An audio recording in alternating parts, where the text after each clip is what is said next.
Good evening, everyone. SpaceX announces another try at Starship 13 launch. The clock is still uncertain. SpaceX's great unlocking of the shares is coming soon. No less than $116 billion worth. We'll see what happens there. The Space Force, flush with cash, is now looking to buy up to $30 billion in launches. Let that sink in. A German component supplier, Delta Vision, just made 10.2 million euros in investment. Poland has joined the EU's mission to liberate Europe from Starlink. More sovereignty coming up. Turns out the new chief of the Space Force is not a fan of letters of marque and reprisal. Who knew? Another shocker. NASA acknowledges there are challenges to building a human moon base. We'll discuss. And remember how we were all going to get those jetpacks in the 21st century? Well, apparently only Northrop Grumman's robots get them, at least for now. All that and our guest, Michael Kamp. From the news desk at the Center for Space Commerce and Finance, my name is Thomas Andrew Olson, and this is The Unknown Quantity.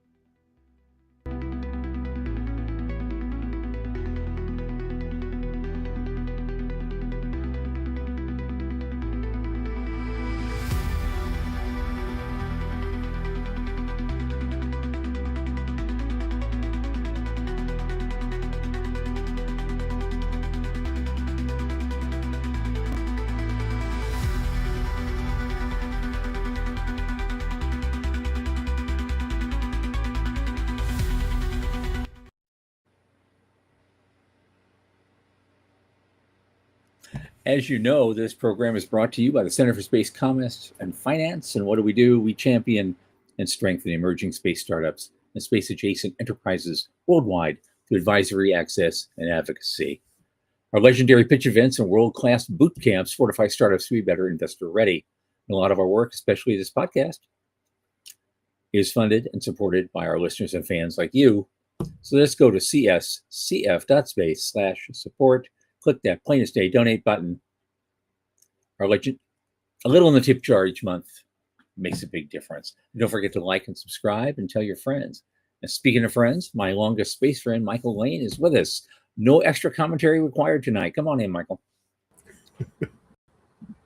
I gotta give you one break a month. It's a pass. It's a free pass. Nice. You know, man, how are you? I'm all right. What's going on? Oh. Just grinding through another week, trying to get stuff done. Right on. Yep. Just as disturbing as the other intros. Yeah, that's us. That's us. Thank you, Sean, for that thrilling commentary. Welcome to our. Go ahead. But no, you were saying something. I was just going to say welcome to our friends that are here pretty often. Thanks a lot, Morty. I see somebody that I don't recognize. Nicholas, thanks for coming in. Appreciate that. Let us know if you like what you're seeing here. All right. So hey, I want to ask you, how's your mom? Mom is doing fine. She broke her foot. The docs think it's a stress fracture, which you know what she was doing? She was gardening. And she was just sitting in the dirt gardening, and the top bone of your toes, this one, it popped.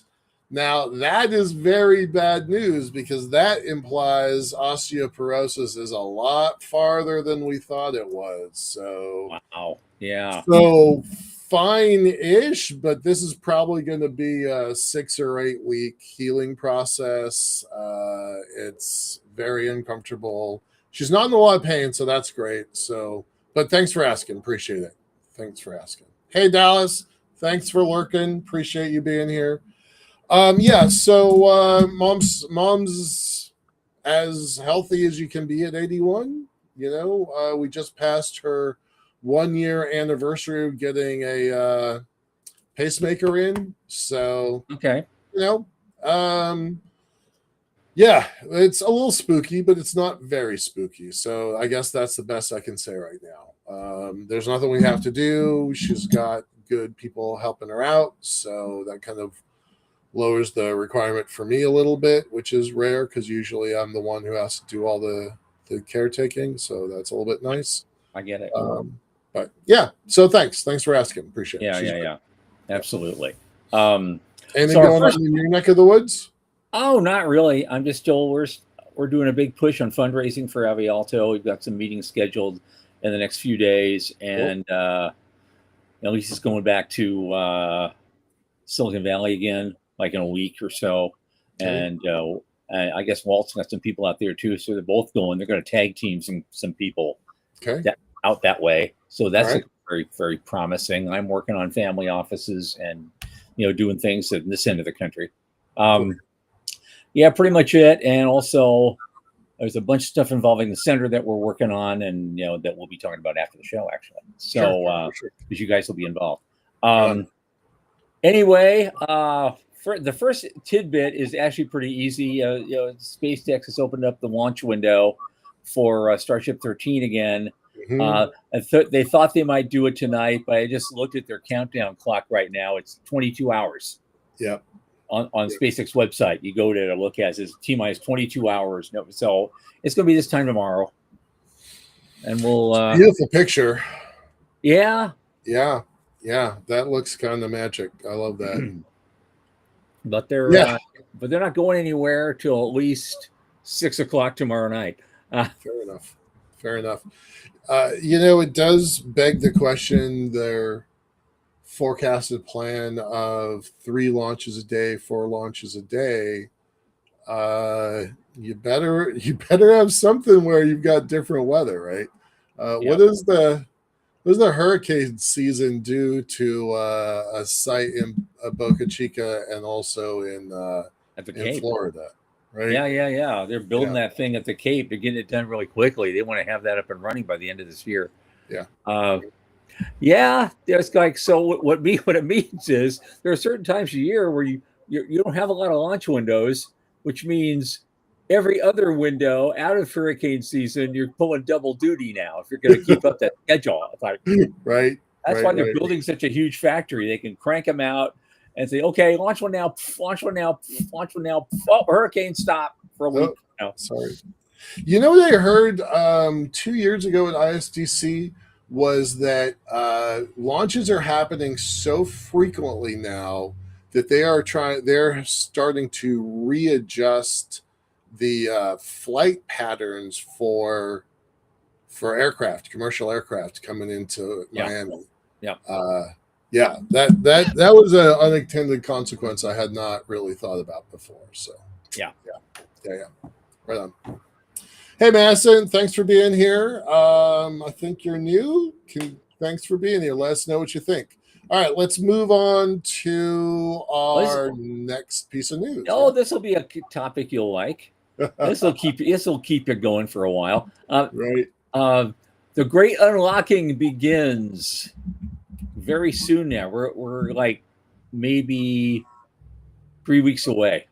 We call it the great unlocking. So all those 4,400 that had all those shares, they had to wait 2 months. Right. And now we're about 3 weeks away or so from unlocking those and see what they're going to do with them. Hang on to them, sell them, whatever. But it's $116 billion worth of shares. Now, oh God, I don't know. I was going to look. My phone's on the charger. I was going to see what SpaceX closed at. 116. I already beat you at that one. That was one thing I wanted to know. Yeah, it dipped down as low as 112. Midday today it dipped as low as 112. I just want to see if it still maintained that. So it's it closed at 118 and was down $2 more in after-hour trading. Okay, I literally just looked it up, but yeah, we had Ron on this show a couple times now, Ron Warner, and boy, is that guy gloating. Right? It's not even him; it's his buddy. It was a guy. It was one of his friends who gave him this information, and he said, "My buddy's saying it's going to be down to 50 by the end of the year." Yeah. I think Ron himself's a little more agnostic about it, but he listens to these people that he counts on. Jason, I mean, he's putting it in right up here on the screen right now. He's like, I'm buying it 100, so you don't have to wait very long. I've got a I've got a put option Yeah. in mid-August. So we'll see what it is then. I don't know what's going to happen. I do not have a dog in this fight. I decided I wasn't going to put any capital in it, and I'm just watching from the sidelines. I'm fascinated by it. But all right, so do you have any predictions? All right, so 116 billion is available for sale next month. Right. And if everybody tries to sell a bunch of it at once, you know what's going to happen? Right. The price is going to drop. So that's why we have a put option for mid-August. Right. Okay. It could get down to 80 or something, It's like, okay, I'm not doing it to get, get rich. I'm only getting like 100 shares just to say at this moment in history, I had owned a piece of that. Right. It's a piece of history. I think that's like a mining stock from 1890. Right.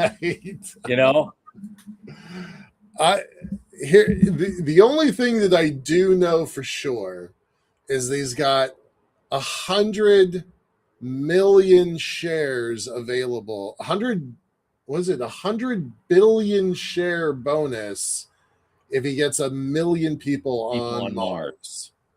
Well, that would be a good incentive. If that was written into my contract, I'd be working pretty hard for it. And that tells me the SpaceX stock is going to be good someday. But that's a hell of a bonus. That's the one thing I keep thinking about every time I see these bears, these short sellers. I'm like, yeah, but what about that? What about that million on Mars? ?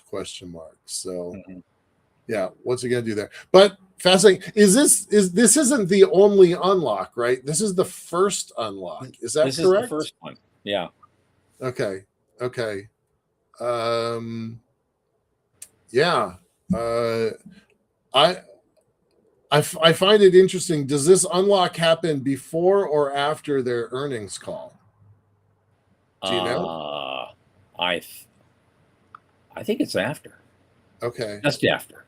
Oh, that's interesting timing, right? So you get the earnings call. One thing that the Space Capital folks point out is that they made more in one quarter than as an AI company than their whole 20 plus years building as a space company. Right. So what is that earnings call? As you say, the earnings call is going to be very important because it says right here, if the stock stages a sharp rally in the coming days, presumably after the earnings call, as many as 455.8 million additional shares could be eligible for trading immediately after the earnings release. But here's the big but. To clear the bar, the stock would need to sit on 175.50 for at least 5 of a 10-day period. That would be more than 46% above Monday's close at 119. So, okay. Yeah, I don't see that. Okay, all right. So it's a little bit of wait and see, but yeah, if I was betting, I would not bet on it. Not yet. Maybe when I'm 97. Maybe my shares will be, Okay, but get this. This is hard money. The Space Force, as we know, is flush with cash. We just weren't sure how flush they were because they're seeking to actually buy. You read it there first. $30 billion in launches. Yeah. Again, that's only a fraction of the $600 billion available for Golden Dome. Yeah. Well, that's 5%. That's a healthy chunk. Yep. Would you like 5% of that? I would. I would be quite happy with that. Yeah, A 0.5% of that would build the elevator. So, yeah, right. A fraction, sure.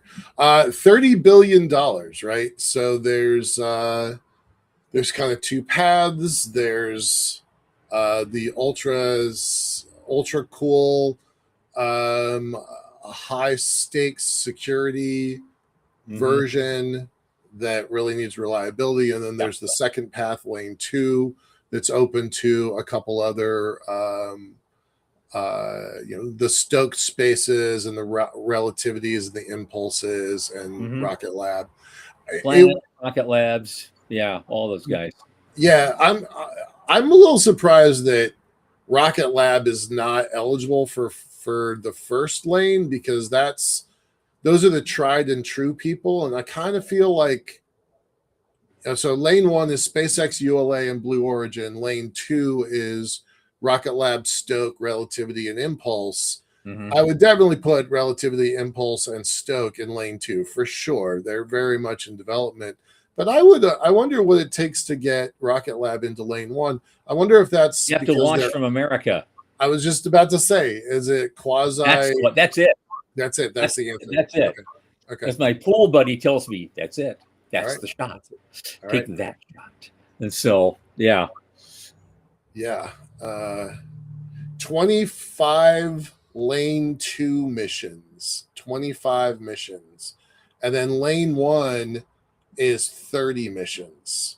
That's pretty neat. I mean, that's one contract for 55 missions, all projected out to 2029. So it's going to be a while for these things, and that's half of that's got to be payload, because it's not all launch. I mean, that's still almost $500 million a pop.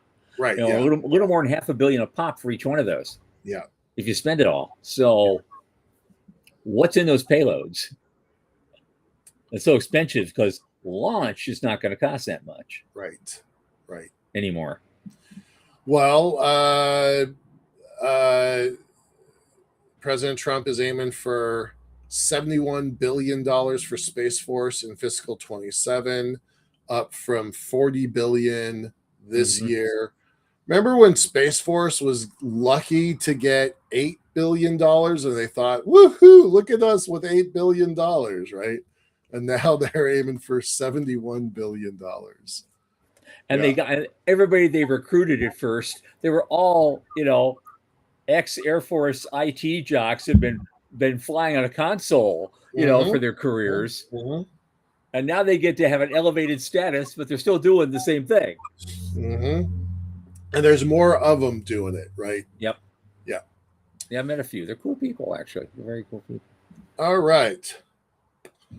Let's move on. Moving on. Okay, this will be easy. This is a short one. A German component supplier called Delta Vision raises 10.2 million euros. It's a show about, space and money. Well, there it is. There's not a lot you can talk about it. They're a component developer because it's space news, and I try to avoid space news because I don't want to pay them. Even if Jeff Faust is writing the article, I know I'm not going to pay him. So when I still get Space Review every week in my inbox, I can read all the Jeff Faust I want. Right. Yeah. Love him, but hey. Yeah. All right. So they I guess they produce just basic hardware, valves, and related equipment, and they're trying to enable in-space refueling. Maybe that's why they got some money right now, because I'm sure the Euros also want some sovereign capacity in that department. Well, that's what the very next article is kind of talking about, right? Yep. Independence from Starlink, right? So they're kind of linked there. Poland has joined Europe's drive for satellite sovereignty, signing up to help build EU's own communications constellation as Brussels seeks to reduce its reliance on Elon Musk's Starlink and other foreign networks. What other foreign networks? What other ones are they talking about? Well, the ones that are losing money, like OneWeb. Okay. All right. Yeah. Yeah. I wonder how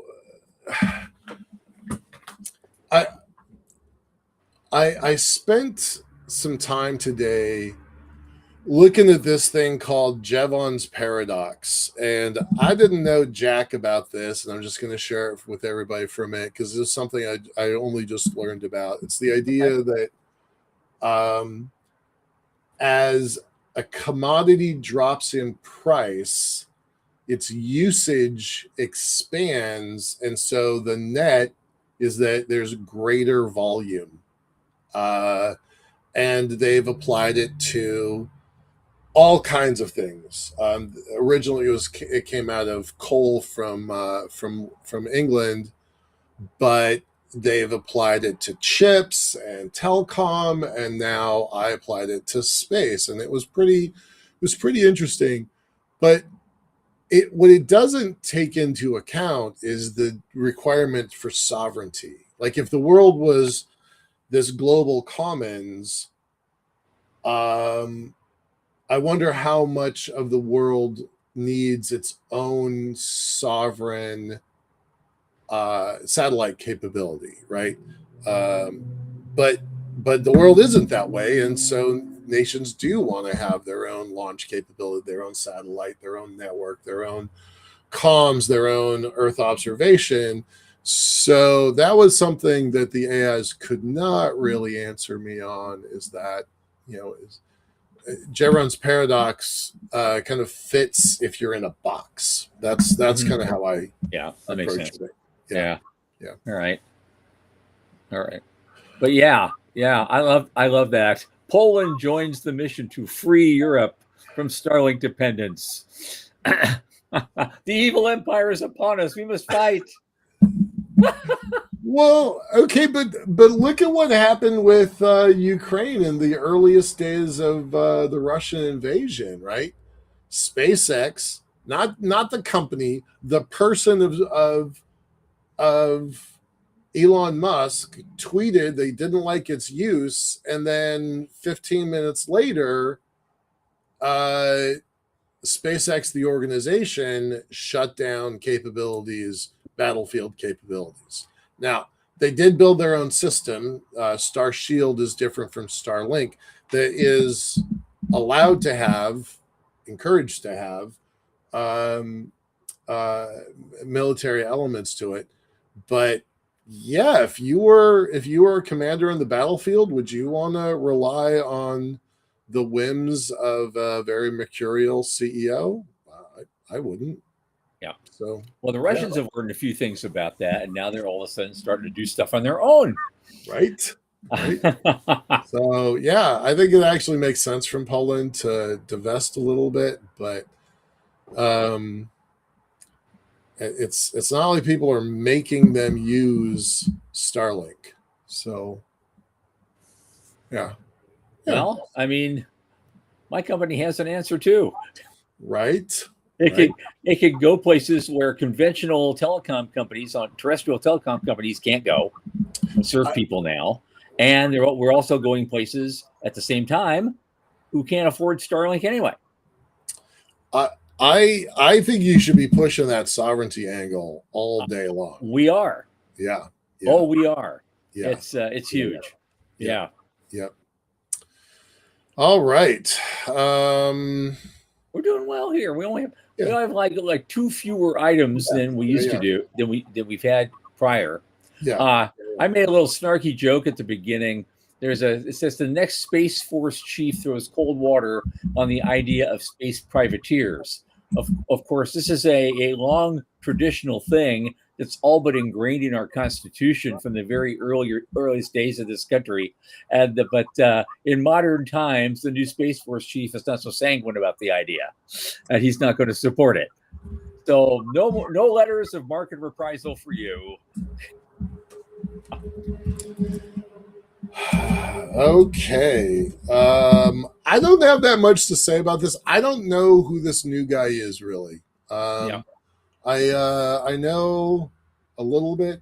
General Saltzman. In fact, we interviewed him on one of our shows earlier, but I don't really know that much about this guy, so I don't have a lot of comments.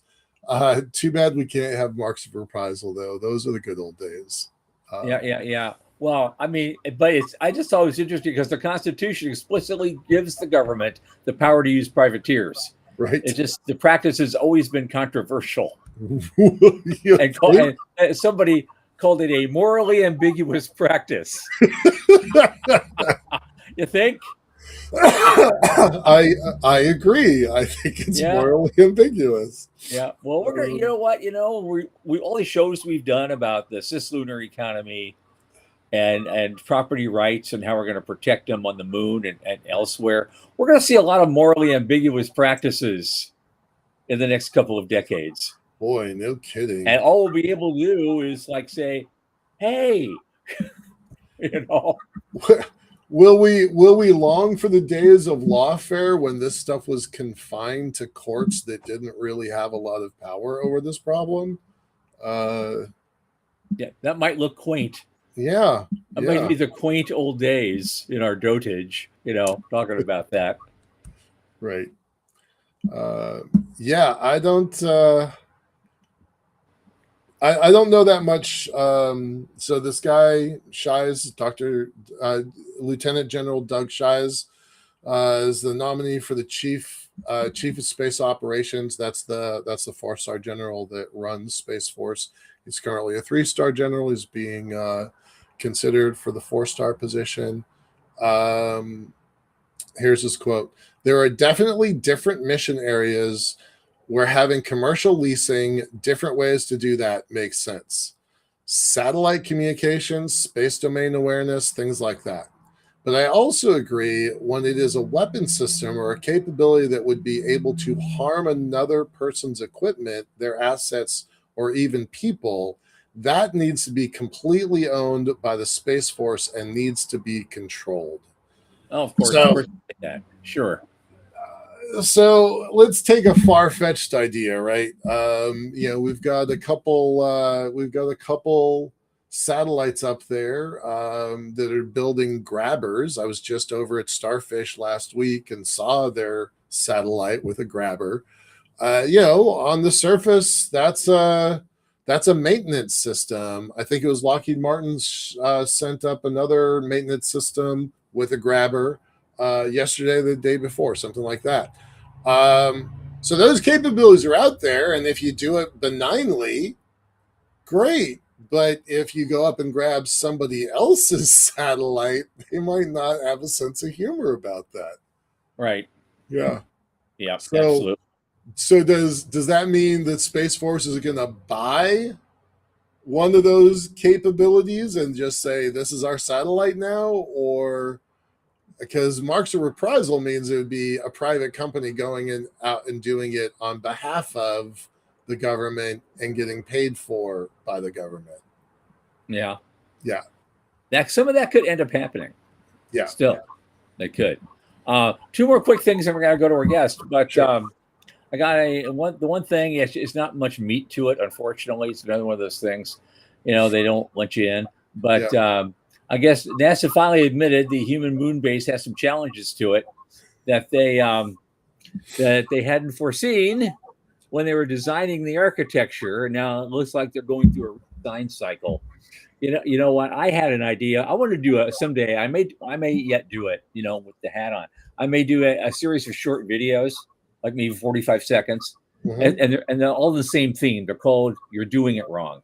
And my first one I thought of this article. I thought, okay, I have this big model on a table, cover right? It.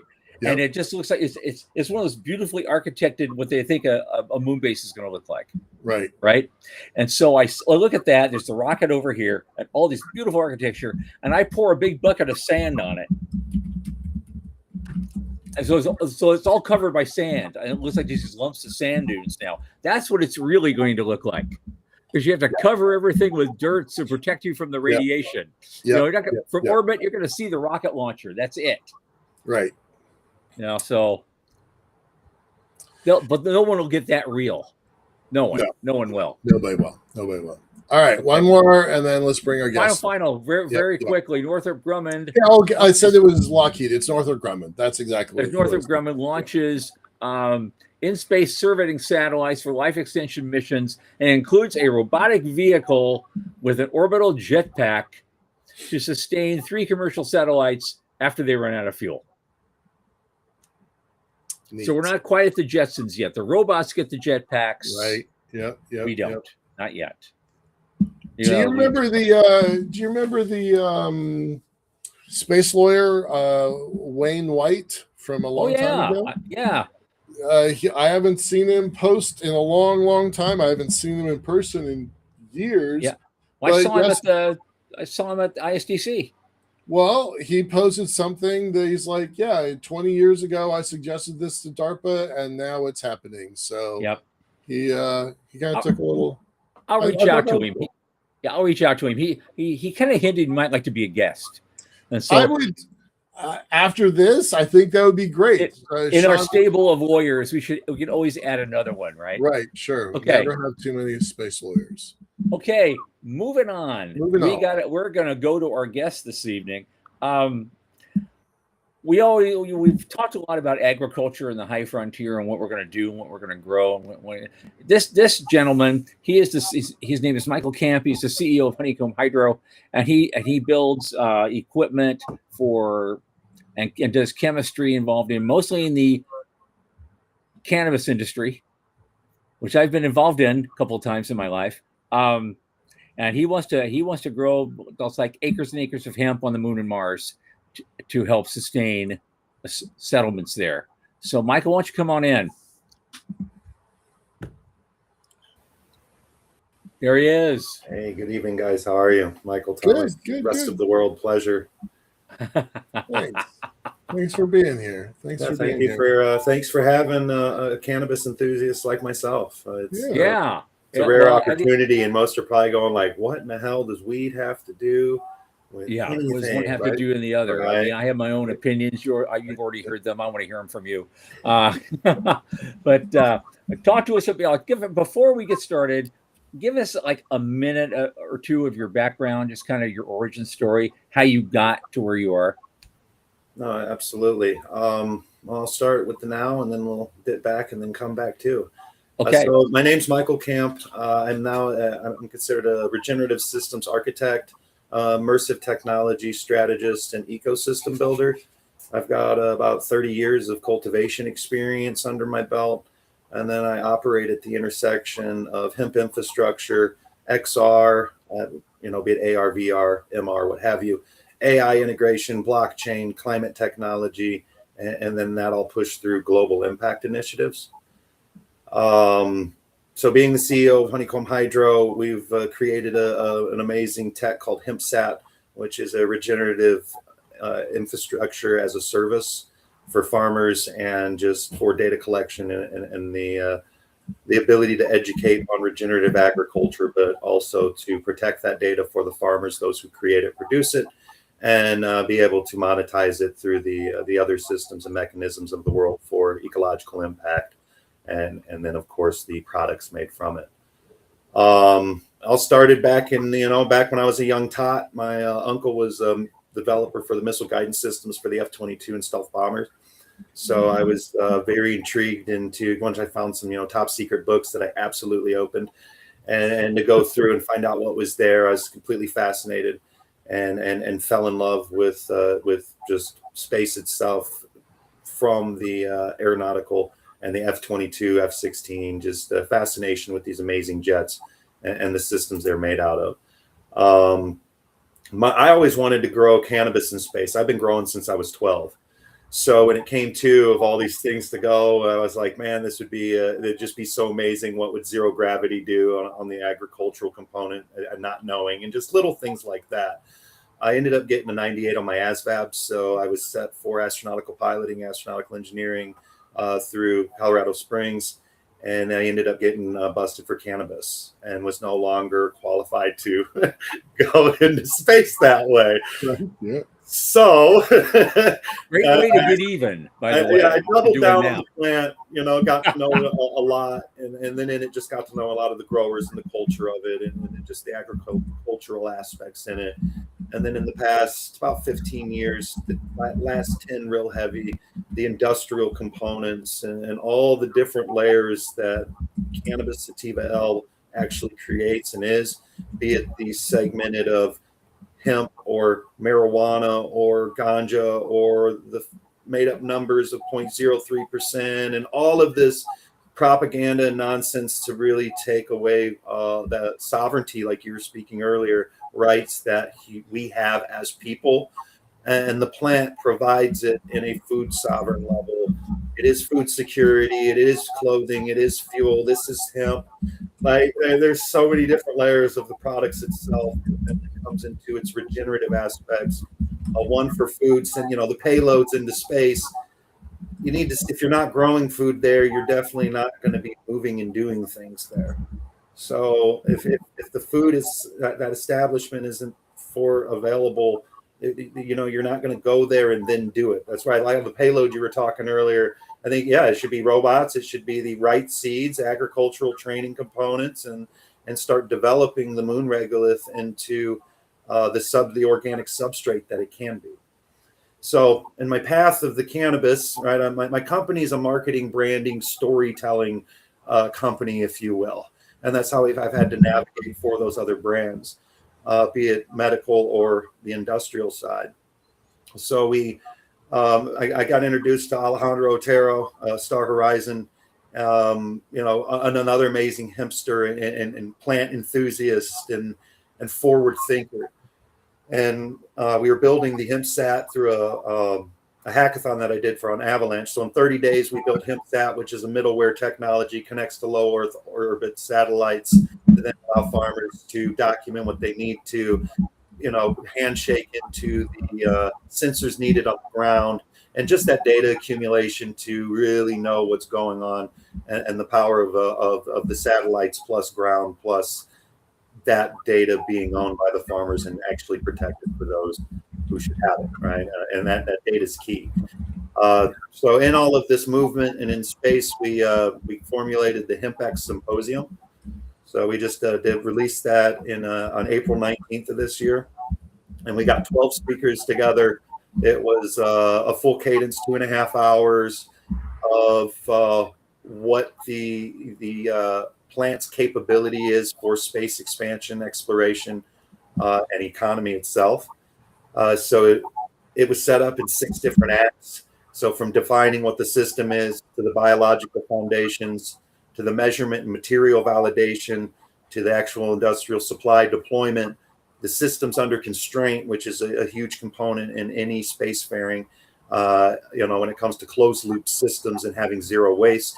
And then, like you spoke earlier of ethics and the governance and the culture that's surrounding these new places we're going to be inhabiting. We fully believe you need to take the plant with you in more ways than just the food components and the CO2 scrubbing and the biomaterial. When it comes in of hemp, the HempX Symposium, you can only see on our school, on our Gaia Guild school. We've kind of got it token gated in our little education platform. It's school SKOOL. Our platform is GaiaGuild.com, but it's free for now. For the next we're 73 members. Once we hit 100, we'll be putting it in the $5 a month for people to actually come in, add value, and then further evolve into the hands-on components of these farms and space, be it Earth farmer, space farmer, the connective tissue of how they both. Especially with closed loop systems, how cannabis, what it can do here on the planet that needs to be done on the planet is absolute must in these other, closed loop systems on Mars, Moon, other planetary bodies. So it's biomaterials is huge. The testing into it, right? Hemp construction just went through on ASTM standards. It's as far as it's went. In HempX Symposium, one of our speakers breaks down what we need to do and what boards are needed for ISO standards and these further standards of biomaterials made with this plant that can further enhance the goals and the missions that we have there as well. as just as a civilization. I like that a lot of people, when we talk on space, they're like, why are you looking at space? You're just trying to get away, and the world is under such destruction, and it needs to heal instead of trying to get away from it. So it's a systematic step to go right back into the regenerative components of the plant and how powerful it truly is, that we just look at it up in space because it's a closed loop system.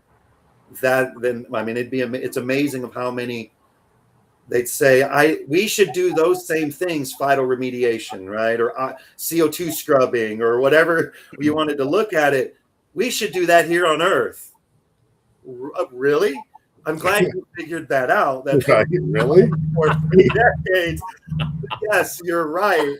We should totally do that here. That's a good idea. It's having that hands-on activity component. We're all of one thing. It's all interconnected on multiple layers, and I don't feel, and the group we work with, without the power of the plant and the recognition of it, the biomimicry of what nature shows as a system. If those things aren't present, how successful will that next be? Is pretty much how we look at it. Cool. One of our guests, one of our folks asked a question here. How confident are you in using hemp for regolith processing? Have you done any sort of simulant experiments? What does it do to the soil? Well, the hemp itself as regolith processing, not by itself. That special recipe, and I have not done the research in it on my own hands-on. That is an individual. His name's Scott McStacy. He's one of the speakers in HempX. He's who brought the ASTM standard getting recognized by the Commonwealth of Virginia. Right now, only Virginia, Minnesota, and Austin, Texas recognize hemp as building material. So we have a long way of having to get through recognized as the material into the ISO standards and the things that these satellites can really use, and radiation shielding and all kinds of stuff that this plant does in its byproduct form, but cannabis, red clover, and mycelium, those three together is called the Three Sisters system. And that in combination is what you would use to convert the moon regolith into the pull in what you need, pull out what you need, extract the poisons, and actually create that organic growth. Is the combination between the three, because of the root systems then dying out and certain symbiotic that I'm not that expert of. Well, it is kind of a functional, even though it's an artificial symbiosis you're creating. Correct. Yeah. Correct. Okay, that's cool. So then I see, like if you go to the movie, how growing potatoes on Mars. So then maybe, you throw some fecal in there and then it goes and works. But I don't know. Right. But the level of the testing, that more of that's needed. Some of the research and those specifics has how much of the regolith that's here on Earth has it been done, right? The levels of these testings and certain things of the materials. You can do it here on Earth, just like at the analog astronaut facilities and the growing and, simulating the other moon or Mars here while doing things is a whole lot more cost effective than trying to go R&D it out on the moon or Mars. So it's just getting, that testing level in when it comes into the radiation components and other things that be, very interested on what can hemp and mycelium and hemp and these other plant materials that have those building and protection markers in them to really be utilized as these products in space itself and on Mars and the moon. As this picture is kind of building in my head, I see like barriers to adoption, but nothing is necessarily insurmountable. In your own view, are you actually seeing a pathway that we could navigate towards adoption of hemp as a crop on the moon or Mars?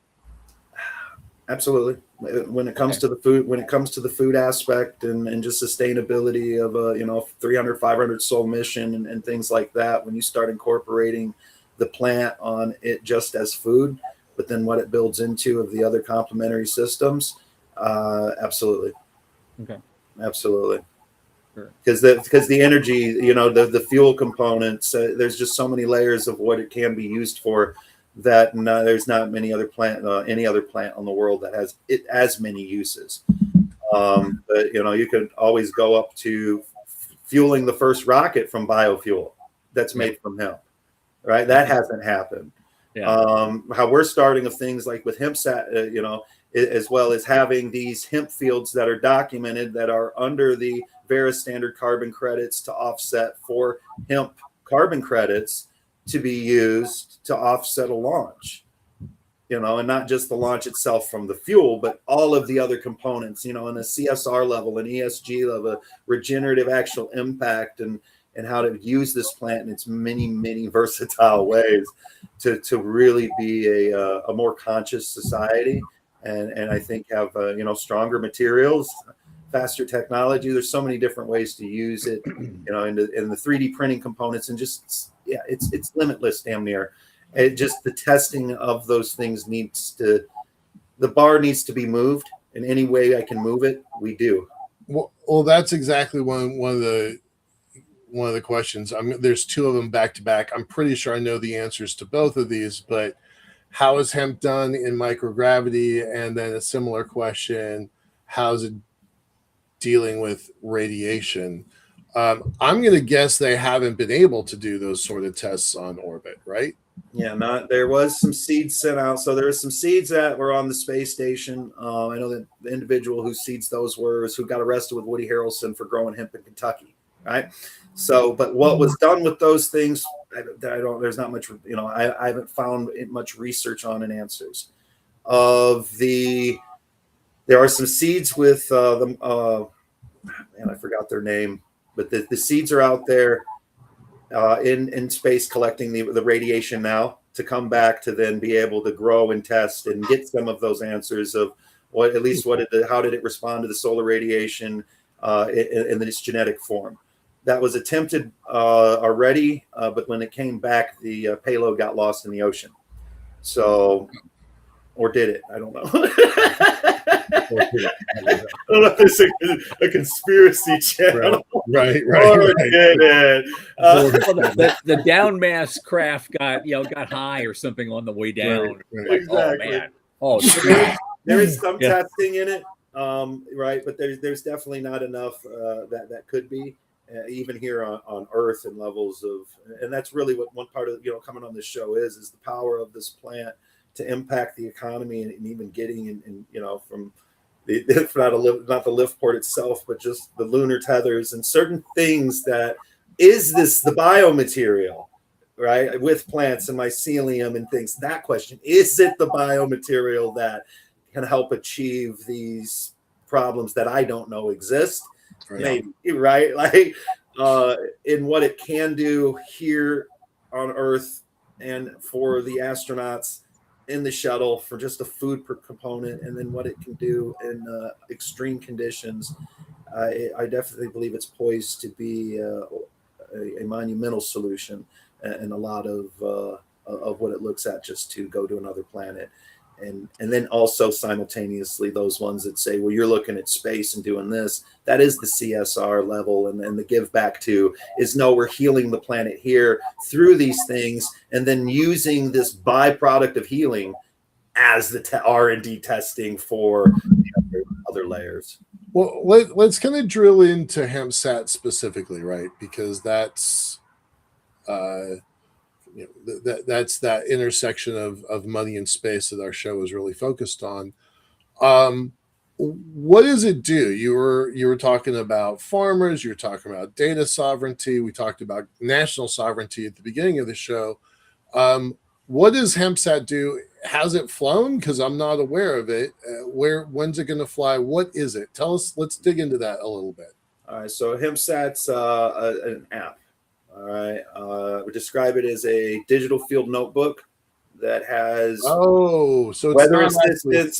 See, that was it's not a physical satellite yet. There's been a couple people very interested. Are you wanting to make it a physical satellite? Yeah, well, we absolutely can, but we can leverage the satellites that are up there right now, and API and use that information.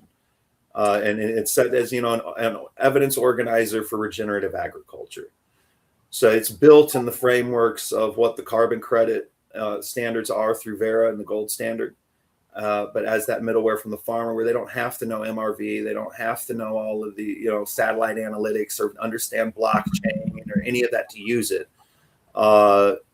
That also has an AI a layer for helping educate on regenerative ag and agricultural practices to help be a better farmer.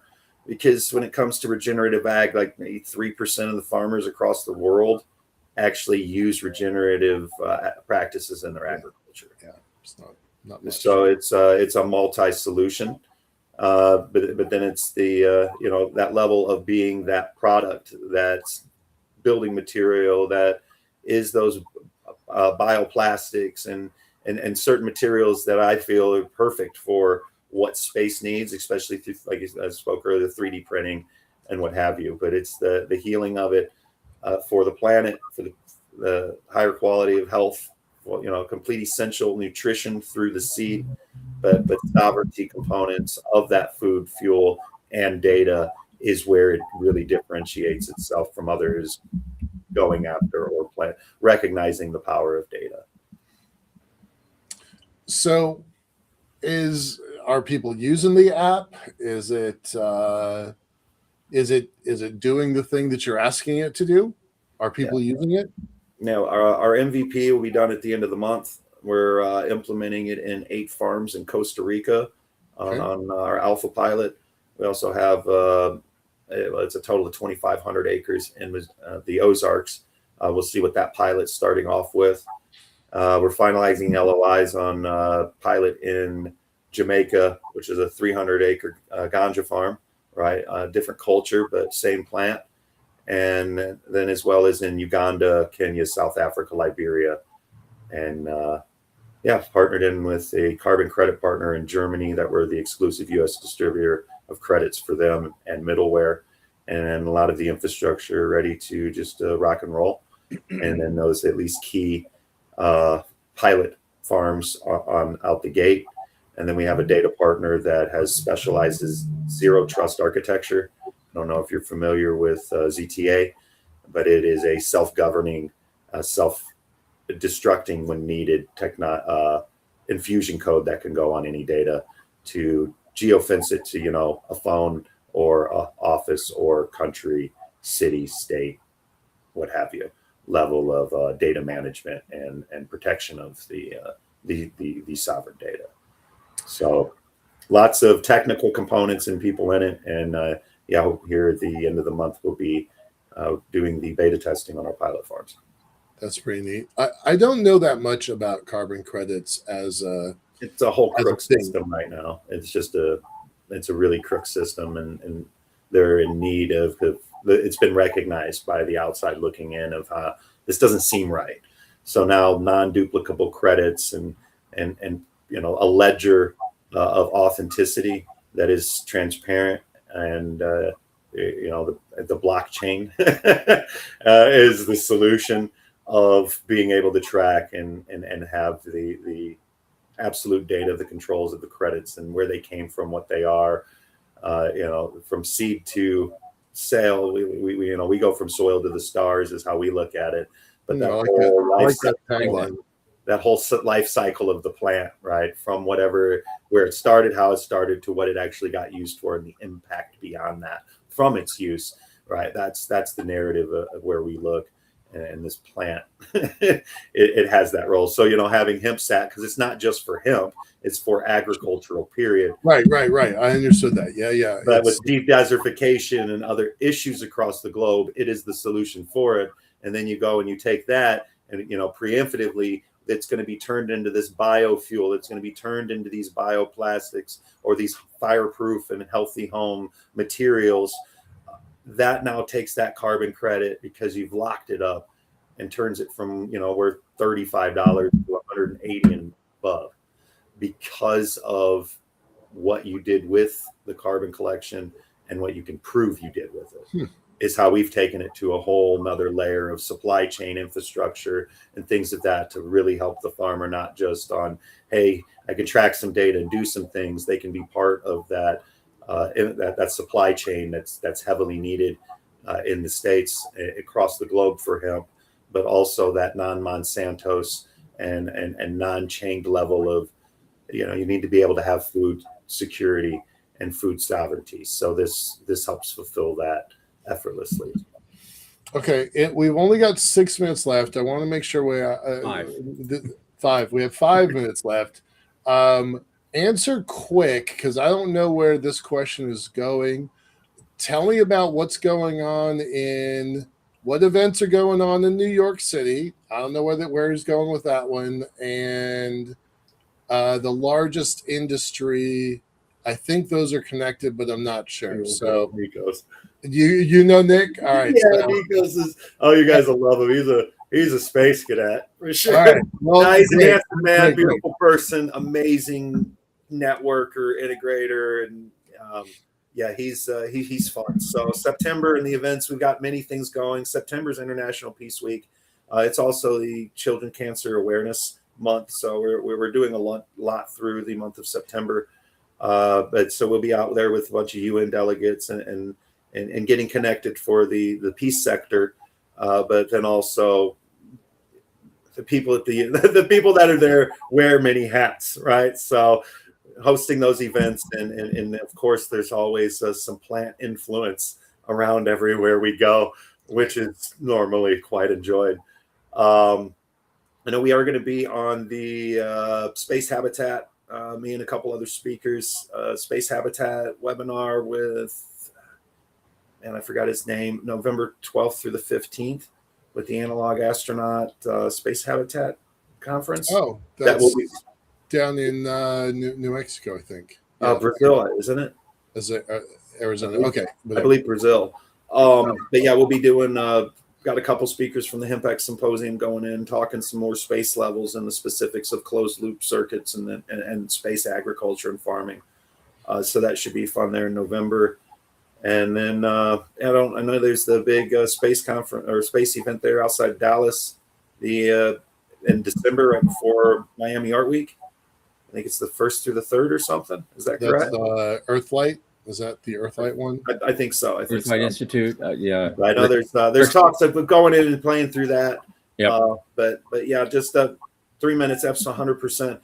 Footprints of Peace is our overarching event campaign. We didn't touch on it at all. It's real simple. We make peace documenting levels and actually making regenerative impacts and it being a participatory component as just to talk about something and say it is. And we've done a lot of fun events through it. We hosted the first World Space Party of Uganda back on April 12th for Yuri's Night. We're going to be doing the second World Space Party of Uganda on April 7th next year, and encouraging quite a few other World Space Parties out there in Africa in the layers of this same hemp solution, food solution, regenerative understanding into the space economy. Okay. Right on. Well, if your friend Nick is right, we're going to get 6 billion subscribers because of this. So if we can get a dime, I'll give you some, as they say in the decentral. I'll give you some alpha. Viva Live TV.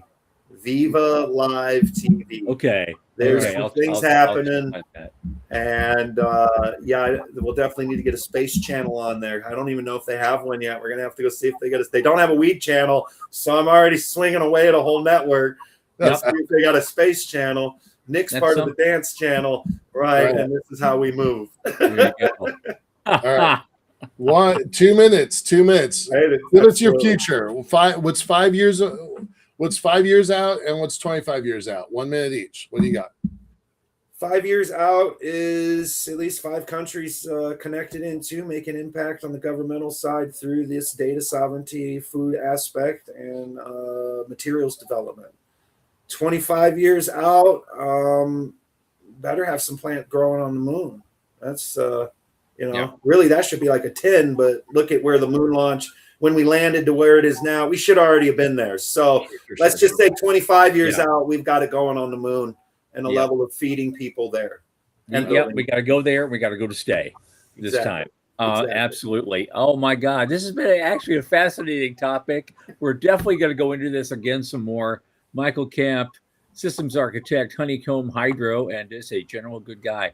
Thank you so much for being here. Thank you so much for having me. And we will do this again. If you want to stick around for a minute afterwards, we 100%. usually do a postmortem thing. So hang in there. We'll see you in a minute. Well, that, Michael, was a very, very fascinating program. Oh my God. Oh my God. Oh my God. Monday, Ivan Turchak will be joining us. Okay. Also an interesting fellow, and we'll see. Because he postponed, a couple weeks ago. Yeah, he and postponed for him a couple weeks. Yeah. Yep, but we're getting him back, and that's going to be great. And now, as always, it'll be at 8 p.m. Eastern. So for Sean Key and Michael Lane and myself, I remain Thomas Andrew Olson. Keep watching the skies.